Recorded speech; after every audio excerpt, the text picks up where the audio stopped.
तो अब बात करेंगे न्यायिक शक्तियों के बारे में राष्ट्रपति की। न्यायिक शक्तियां।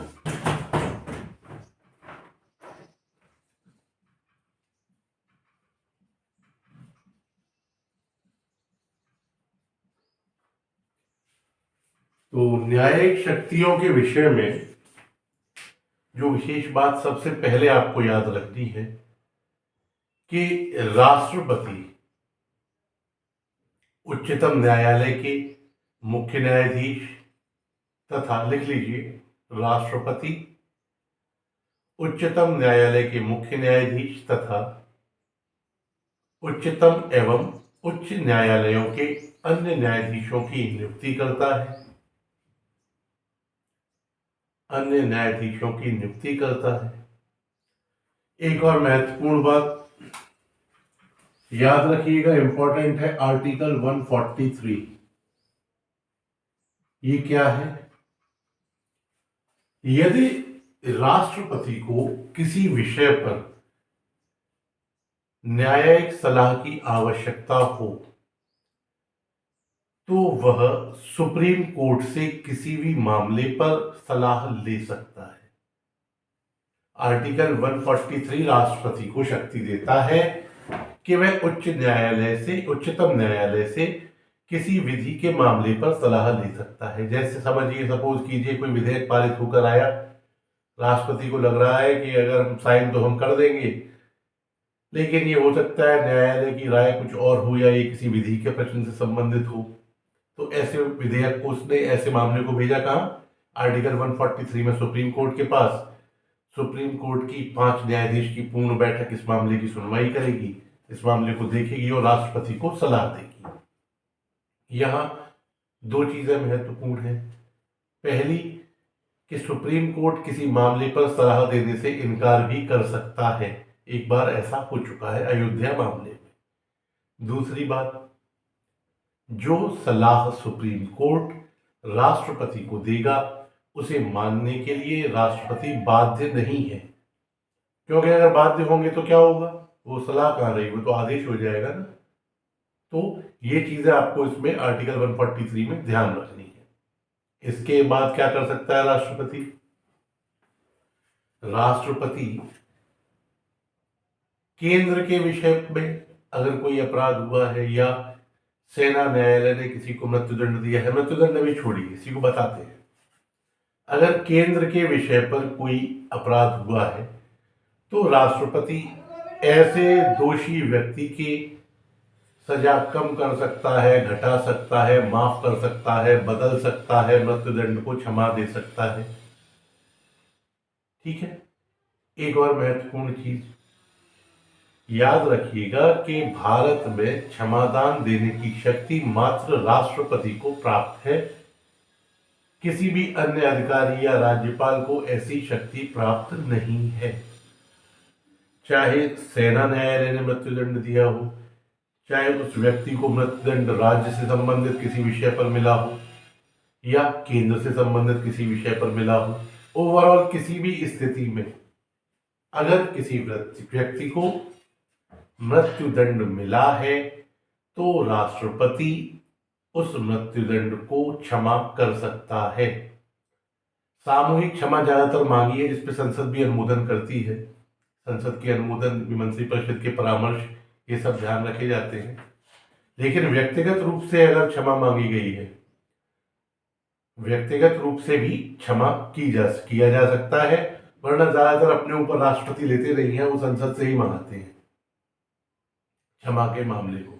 ज्यादातर व्यक्तिगत रूप से वह क्षमा देगा या नहीं देगा उसके ऊपर निर्भर करता है। तो महत्वपूर्ण चीज कि क्षमादान की शक्ति किसे प्राप्त है? राष्ट्रपति को। लिख लीजिए इसे भी कि राष्ट्रपति किसी अपराध के लिए दोष सिद्ध ठहराए गए किसी व्यक्ति को क्षमा दे सकता है, प्रविलंबन कर सकता है, विराम लगा सकता है, परिहार कर सकता है। ये क्या है ये भी आपको बताएंगे। परिहार कर सकता है, या मृत्युदंड की स्थिति में क्षमादान दे सकता है। ठीक है, प्राणदंड को स्थगित कर सकता है, माफी दे सकता है, ये सब कर सकता है। आगे भी लिखिए, समझा चुके हैं। राष्ट्रपति उन सभी मामलों में जिनमें दंड सेना न्यायालय ने दिया है, राष्ट्रपति उन सभी मामलों में जिनमें दंड सेना न्यायालय ने दिया है, या उन सभी मामलों में जिनमें केंद्रीय कानूनों के विरुद्ध अपराध के लिए सजा दी गई है, या उन सभी मामलों में जिनमें केंद्रीय कानूनों के विरुद्ध अपराध के लिए सजा दी गई है, या उन सभी मामलों में जिनमें सजा मृत्युदंड दी गई है। ठीक है, इनमें क्या है, वो क्षमादान कर सकता है। अब क्षमा, जो शब्द एग्जैक्ट वर्ड लिखा है वो है क्षमा। इस क्षमा से क्या अभिप्राय है? इसमें दोषी को दिया गया दंड पूरी तरह समाप्त हो जाता है, वह सभी आरोपों से मुक्त हो जाता है। क्या होता है इसमें? दोषी को जो दंड दिया गया है वो दंड पूरी तरह समाप्त हो जाता है, वह आरोपों से मुक्त हो जाता है व्यक्ति। ठीक है, लिखना चाहे लिख भी सकते हैं, हाँ, कोई इश्यू नहीं है। लघुकरण, इसके बाद एक और आता है, वो क्या है? लघुकरण।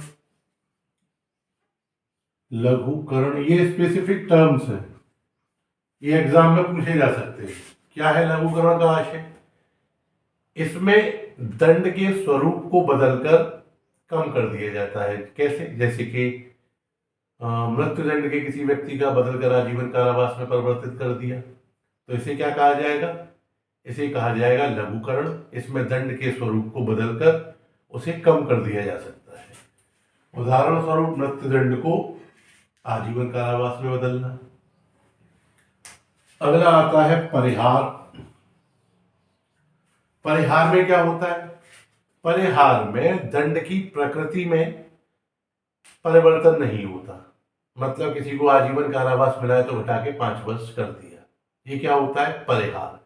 विराम, विराम में दोषी व्यक्ति की सजा किसी विशेष परिस्थिति में कम की जा सकती है। जैसे कोई प्रेग्नेंट महिला हो, कोई अधिक वृद्ध या बीमार व्यक्ति हो, तो उसकी सजा का क्या कर सकते हैं? विराम। प्रविलंबन, इसमें किसी दंड को स्थायी रूप से अस्थायी रूप से रोक दिया जाता है, कुछ समय के लिए टाल दिया जाता है। जैसे कि मृत्युदंड को कुछ समय के लिए टाल दिया गया किसी के। ठीक है, अब बात करते हैं आगे न्यायिक के बाद सैन्य शक्तियों की। कौन सी शक्तियां? सैन्य शक्तियां। काफी डिटेल्ड टॉपिक है, आपको पहले भी बता चुके हैं और महत्वपूर्ण है, इसीलिए इसे पूरा कवर किया जा रहा है बिना किसी काट पीट के। कौन सी शक्तियां? सैन्य शक्तियां।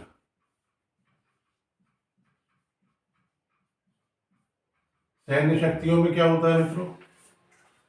सैन्य शक्ति के में आप ये सब जानते हैं कि राष्ट्रपति जो है तीनों सेनाओं के सर्वोच्च कमांडर होते हैं।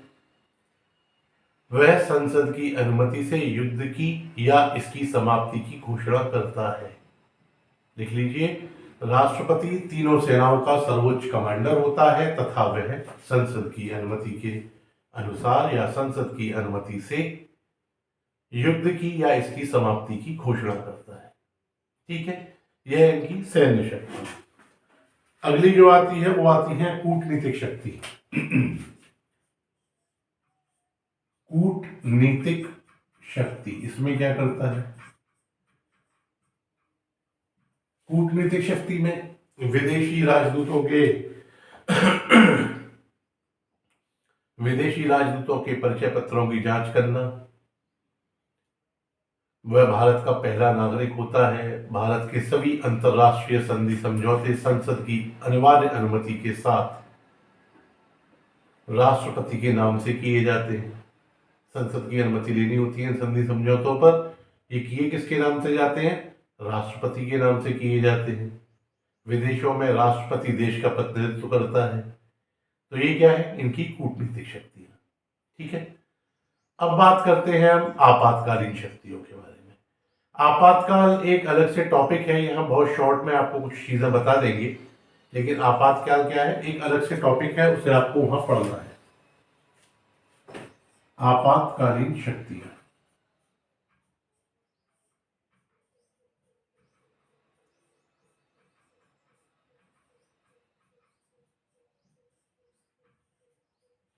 यहां याद रखिएगा कि भारतीय संविधान में 3 प्रकार की आपातकाल की व्यवस्था की गई है। पहला है राष्ट्रीय आपातकाल,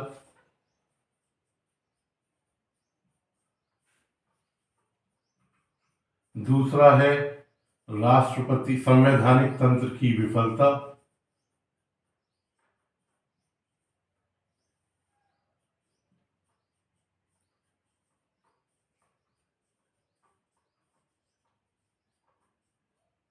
तीसरा है वित्तीय आपातकाल।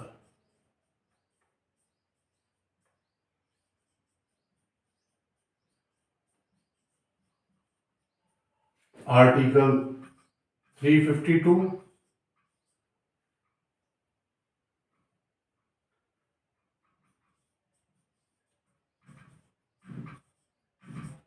आर्टिकल 356 और आर्टिकल 360। ये तीनों क्या है, देखिए राष्ट्रीय आपातकाल देश में लगाने के 3 आधार हैं, युद्ध, बाह्य आक्रमण और सशस्त्र विद्रोह। अब तक 3 बार लगाया जा चुका है। कैसे लगाया जाता है ये भी आपको सब जब डिटेल पढ़ाएंगे तब और डिटेल्स इसके बारे में आपको देंगे। राष्ट्रपति शासन, यहाँ लिखा है अपने संवैधानिक तंत्र की विफलता।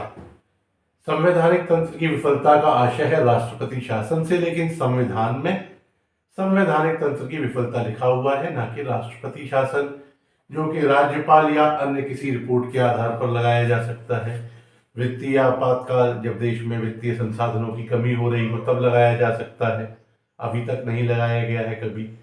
तो इन सब विषयों के में हम डिटेल में चर्चा करेंगे, क्या होता है, कैसे लगता है, क्या इम्पैक्ट होता है, समाप्त कैसे हो सकता है, क्या अवधि होती है, इन सब के बारे में एक अलग से आपका टॉपिक है। आपसे बार बार कह रहे हैं कि क्वेश्चन सीरीज आपकी डाली हुई है आधार आईसीएस के यूट्यूब चैनल पर, उसे बार बार प्लीज सॉल्व कीजिए, आपकी काफी प्रॉब्लम्स वहां से सॉल्व हो जाएंगी। ठीक है, बाकी कुछ जानना चाहते हैं तो हम यहाँ ही आपसे पूछते हैं, बताइए कुछ जानना हो, यहाँ नहीं तो बाद में ऑफिस में भी आके आप पूछ सकते हैं। तो आपातकालीन शक्तियां दी हुई है, राष्ट्रपति 3 प्रकार के आपातकालों की घोषणा कर सकता है। इसके बाद एक और शक्ति है राष्ट्रपति की महत्वपूर्ण, वो है अध्यादेश। अध्यादेश जारी करने की शक्ति।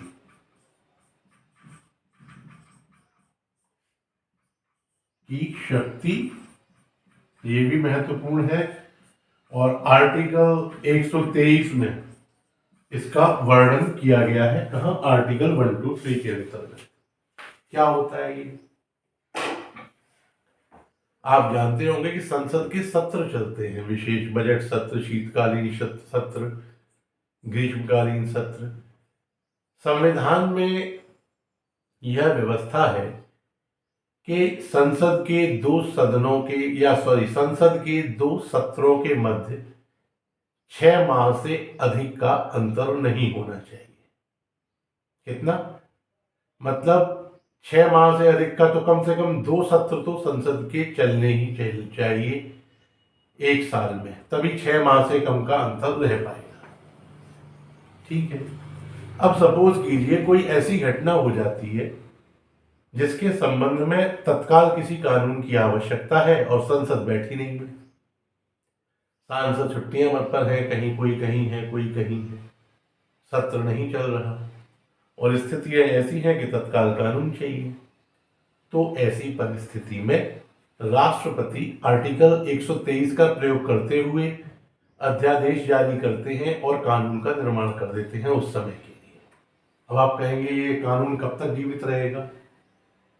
यह कानून तब तक जीवित रहेगा जैसे ही संसद का सत्र शुरू होगा अध्यादेश के बाद, तो उस संसद के सत्र की पहली बैठक से 6 हफ्ता यानी 1.5 महीने के अंदर दोनों सदनों से ये कानून पारित हो जाना चाहिए, अन्यथा यह कानून समाप्त हो जाएगा। क्लियर? कितना? 6 हफ्ता।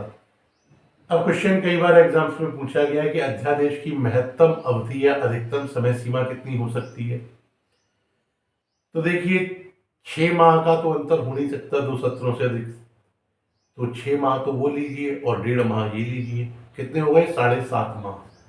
तो अध्यादेश की जो अधिकतम अवधि होती है वो कितनी होती है? 7.5 माह। यहां तक चीजें आपको क्लियर? कुछ जानना चाहते हैं, कुछ पूछना चाहते हैं तो बता दीजिए, क्योंकि राष्ट्रपति वाले टॉपिक की क्लोजिंग की ओर हम अब जा रहे हैं। कुछ छोटी छोटी चीजें हैं जो आपको और बतानी है। स्पष्ट है? ठीक है। अब राष्ट्रपति के बारे में छोटी छोटी चीजें कि राष्ट्रपति को अपने कार्यों के लिए किसी भी न्यायालय द्वारा उत्तरदायी नहीं ठहराया जा सकता, या कोई भी कार्यवाही सिविल मामलों में उनके खिलाफ, आपराधिक मामलों में उनके खिलाफ जारी नहीं कर सकते। आप उन्हें अपने कार्यों के लिए आगे क्या क्या और उन्मुक्तियां हैं, 40 दिन वगैरह, वो सब बताएंगे। लेकिन अभी मोटी मोटी जो बात समझनी है, वो कोई कार्य करते हैं तो उन्हें विधिक उन्मुक्ति प्राप्त है, विधिक कार्रवाई उन कार्यों के लिए नहीं हो सकती। पहली चीज, शासकीय आवास मिलता है इन्हें, आयकर से मुक्त 5 लाख रुपए प्रति माह इन्हें मिलते हैं। ठीक है। अब कुछ एक लिस्ट बना लीजिए छोटी सी, जिसमें कि राष्ट्रपति द्वारा नियुक्त किए जाने वाले प्रमुख अधिकारी आपको हम बताते हैं कौन कौन से। लिखा भी दिए हैं पहले भी, फिर भी एक जगह फ्लैश लिस्ट आउट कर दीजिए।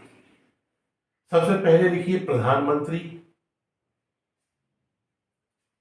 नेक्स्ट लिखिए प्रधानमंत्री की सलाह पर अन्य मंत्री। भारत के महान्यायवादी।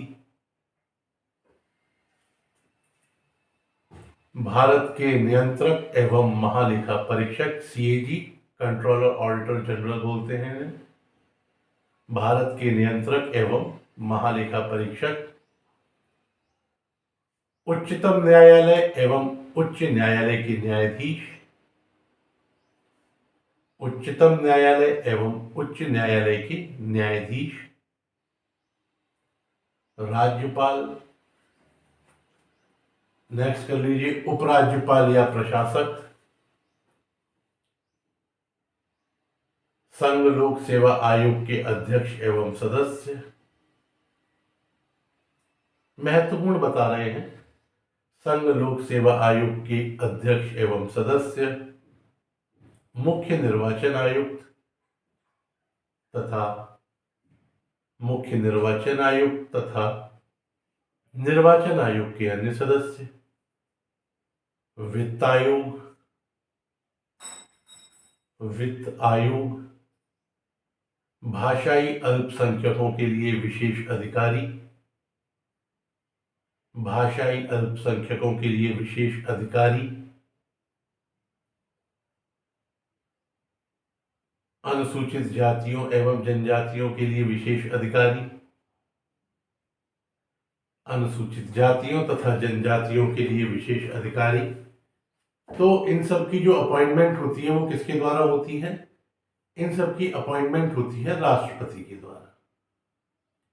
नीचे छोटा सा एक हेडिंग और बना लीजिए, वेतन किसे कितना मिलता है, ये भी नोट डाउन करके आप यही फ्री कीजिए। तो सबसे पहले राष्ट्रपति को 5 लाख, उपराष्ट्रपति को 4 लाख, राज्यपाल को 3.5 लाख, सर्वोच्च न्यायालय के मुख्य न्यायाधीश को 2,80,000, सर्वोच्च न्यायालय के अन्य न्यायाधीश को 2.5 लाख, मुख्य न्यायालय के मुख्य न्यायाधीश को 2.5 लाख, उच्च न्यायालय के अन्य न्यायाधीशों को 2.25 लाख, नियंत्रक एवं महालेखा परीक्षक को 2.5 लाख, तथा मुख्य निर्वाचन आयुक्त को 2.5 लाख। ये मेन अधिकारी हैं जिनकी सैलरी आपको यहीं दे दी है इसी टॉपिक में, महत्वपूर्ण है इसीलिए ये आपको दिए गए हैं। तो इस प्रकार से आपका जो राष्ट्रपति वाला टॉपिक है वो आज कंक्लूड होता है। आगे जो बात करेंगे हम वो करेंगे उपराष्ट्रपति के बारे में नेक्स्ट लेक्चर में, लेकिन उसके लिए आवश्यक है कि ये सारी टॉपिक्स अब तक आपने जितने भी पॉलिटी के पढ़े हैं ये वेल रिवाइज्ड आपको होने चाहिए। जो लैंग्वेज आपको दी गई है या जो चीज़ें आपको बताई गई हैं, अगर बार बार आप इनका अध्ययन नहीं करेंगे तो एग्जाम में केवल वो एक चीज़ बदलेगा और पूरा क्वेश्चन आपका गलत हो जाएगा। जरा सी सावधानी पर, पॉलिटी बहुत इजी टॉपिक है अगर वो समझ में आ गया एक बार आपको तो, लेकिन फिर भी कंफ्यूजन इसमें होता है, तो इस चीज़ का विशेष ध्यान आपको रखना है। अन्य क्लासेस भी हमारी चालू है, साइंस की चालू है, economics, history, current affairs English में अपडेटेड है, तो काफ़ी सारी चीज़ें चैनल पर आपको मिलेंगी। और जो हमारे ऑफलाइन स्टूडेंट्स हैं ये भी वहाँ देख सकते हैं, अगर पढ़ने में इंटरेस्ट है तो वेरी गुड, ठीक है ना। तो आज आपकी जो क्लास है वो यहीं तक, नेक्स्ट टॉपिक पे आपसे फिर से मुलाकात करेंगे कल। चलिए, आप सभी का हमसे जुड़ने के लिए बहुत बहुत धन्यवाद।